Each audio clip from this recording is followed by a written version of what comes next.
This is changing the way that you deal with trauma.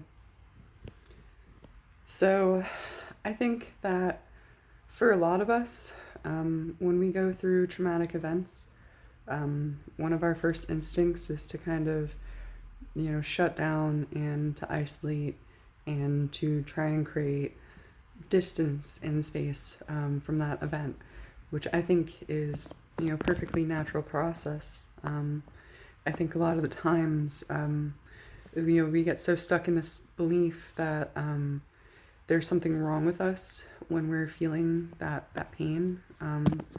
When we're really hurting and when we're really depressed, we want to be like, hey, this is a bad thing. I want to change this, as opposed to, looking at why we are feeling that place, or that emotion in the first place. I think that, a lot of these things like depression and anxiety, um, you know, and I've been looking at a lot of material that really supports this, and I was sent a really good video from one of my friends today, that, it really made a lot of things connect in my head and in a way that, I really haven't had them been able to connect before. And there are things that I thought about, and it was really cool because it was things that I hadn't really heard anyone else talking about it, and she was giving it language and, real context and, you know clinical, like she's a doctor and she actually has been studying this for like 30 years, was a pioneer in neuroplasticity, and she's talking about these things that I've really only been telling myself for a really long time, and I think that's really cool. But for me, it's like, when you're changing the way that you're looking at your pain, I think that's one of the most beneficial things we can do for ourselves.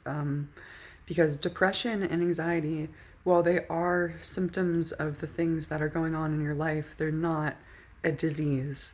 It's not something that you should be trying to get rid of. It's something you should be looking at. Why? What is the root? What is causing this depression? What is causing this anxiety? I think a lot of times people just, they're like, I have depression or I have anxiety, and it's like, when you identify with those emotions, they become more tangible. And yes, having a label can like help you better understand how to deal with it. And in certain ways, you can find other people who can relate and who can have developed ways to cope through it that you can share. I think the point is, you know to identify with having symptoms of depression and not at the actual depression itself. It's like, I can be like, hey, I'm feeling depressed, and that's valid. And I can look at other people and what they're doing and how they're getting through feeling depressed. But when I start to be like, I am depressed, then that becomes this huge thing that I can't get out of. And it doesn't have to be. And for me, like, the big thing is looking at the causes of your depression, because I think it's a natural and perfectly healthy response to trauma and to having habits in your life that don't support your growth. I think that when you're depressed, it's your body's way of telling you, hey, something's not working. Like, this is not okay. I am not okay. What do I need to do to be okay? And, it hurts because that's your body's like way of letting you know that something's wrong. It's just like when you skin your knee and your body's telling you, hey, this is painful. And it's like, A, don't do that again. And B, we should probably treat this wound before it gets infected and gets worse. And that's the whole thing, is like, when you have these unresolved issues, on a mental level, on an emotional level, on a physical level, it starts, if you don't treat the wound, then it will start to, or it doesn't always, but it is way more likely to start festering and becoming something, a more long-term problem. And, it's just like if you let, a cut on your knee go untreated, you can get infected, and then that infection can spread through your body, and then you can die. Same thing with mental trauma. If you don't go to the root of that, and heal that and clear out that infection, whatever it is, whatever event happened, whatever habits you built because of those events, anything, that is not bringing you joy and peace and love in your life, you need to go and heal, and you need to figure out, why is this here? What can I do to make myself feel better? And then how can I bring these habits into my life? How can I, start making them part of my daily routine, to where I can start to build the habits to help me break those negative ones? Because it's really hard to just abandon a habit. It's really easy.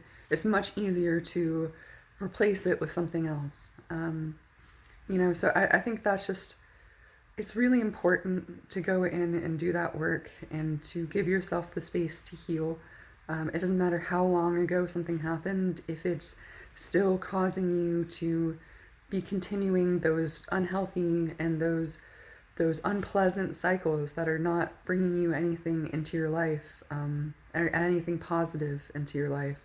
You really should, in my opinion, take the time. I think it's the healthiest thing to do, to go in and look at what you can do to change that, because you can change it. Your brain is very pliable, and even if over years you've gotten to the point where you have a chemical imbalance or something that's not right in the chemistry of your brain, you can actually change that. It's been proven through science with repeated intention and just setting yourself up with these positive beliefs.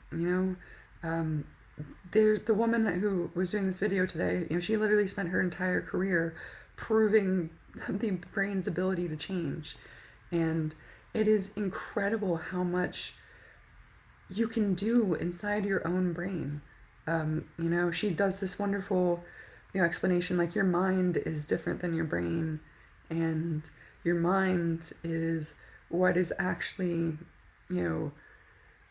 telling your brain what to do, and then your brain sends the chemical signals and talks to itself and then sends the signals to your body. But 5 to 10 seconds before any signals ever happen in your brain, like, your mind is doing that, and that's the most beautiful thing to me. Like, we actually create these electromagnetic fields with our mind, and you can have a brain in a dead body and it's not giving off any fields, but your mind is what gives it that field, that life, that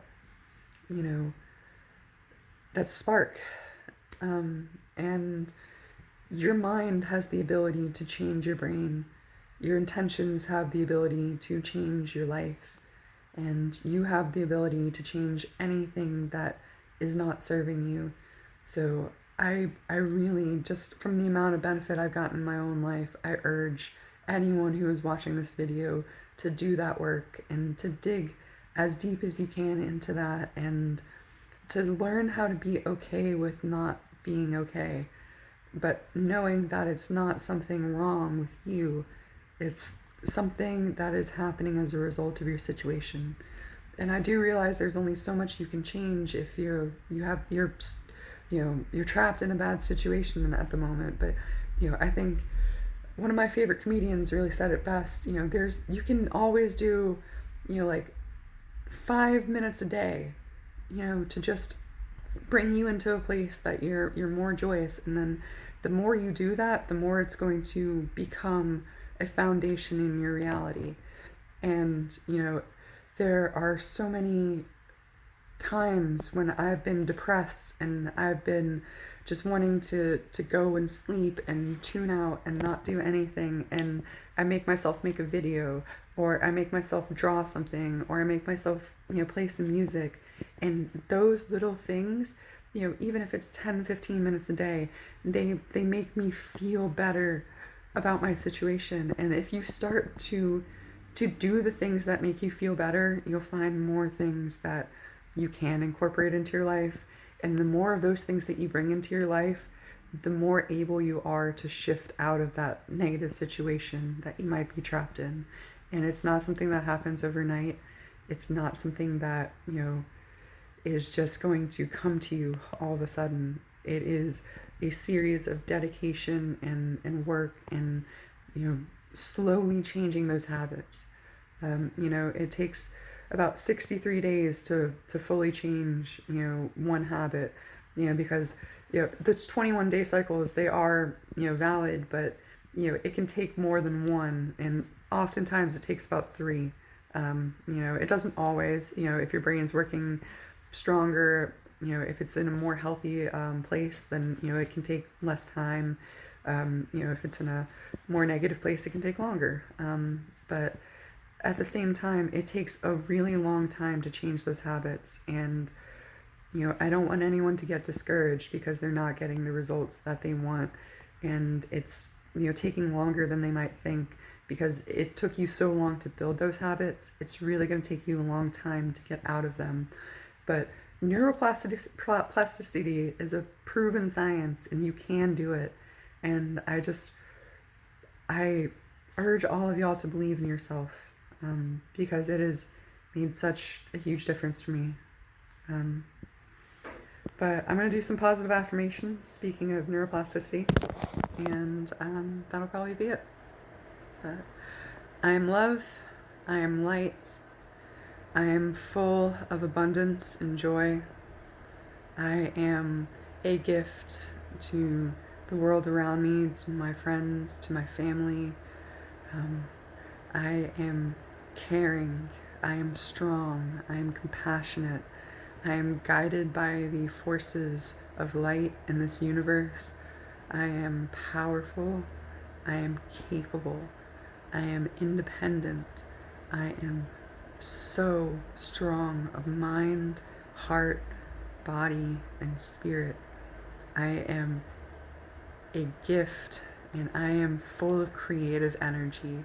I am born to create and to inspire and to teach.